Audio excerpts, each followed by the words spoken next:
Good morning and welcome to today's historic hearing, which I'm co-chairing with Mr. Grothman, whose subcommittee held an important hearing on this topic last year. Many high-ranking individuals in the military and intelligence communities believe UAPs demand greater attention, and thus the purpose for this hearing today. So Congress has tried in recent years to lift the veil and find out if information about UAPs is being withheld, not only from the American public, but also from their elected representatives in Congress.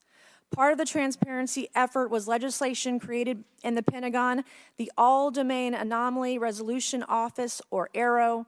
The report has stoked suspicions AARO is unable, or perhaps unwilling, to bring forward the truth about the government's activities concerning UAPs. I'm disturbed that AARO itself lacks transparency. Even its budget is kept from the public. So if there is no there, then why are we spending money on it, and by how much? Why the secrecy if it's really no big deal and there's nothing there? Why hide it from the American people? Because I'm not a mathematician, but I can tell you that doesn't add up. While true that Nancy Mace does not have the talent of a mathematician, she does have a bachelor's degree in business administration from the Citadel. That should have provided the bean counter skills of basic addition. What Mace really lacks is a degree in physics or engineering.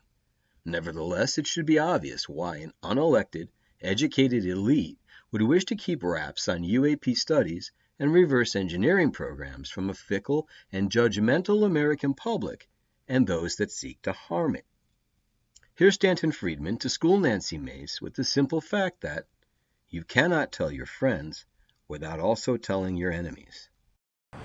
Let me give you 5 quick reasons for government cover-ups. 1, you want to figure out how the darn things work. You've got records, you set up your secret project. Rule number 1 for security is you can't tell your friends without telling your neighbors. They watch television, they listen to the radio, read the newspapers. Second problem, what if the other guy figures out how they work before you do? How do you defend against them? You don't want them to know, you know, they know.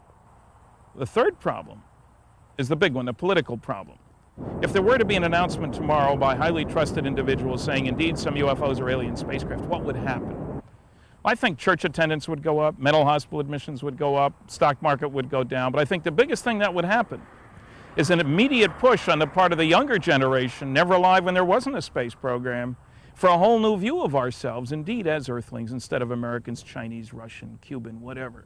I'm an Earthling. There is no government that wants its citizens to owe their primary allegiance to the planet as opposed to the country. Nobody wants to give up their power. And you know, all these jokes about take me to your leader, that's wishful thinking. What's funny about those is that there is no leader to be taken to. There's nobody who speaks for planet Earth. So there are enormous political problems with anybody saying, yes, there's somebody out there and he's coming here and he doesn't want to talk to me as a representative of the planet. How do we choose who speaks for the planet? I don't know.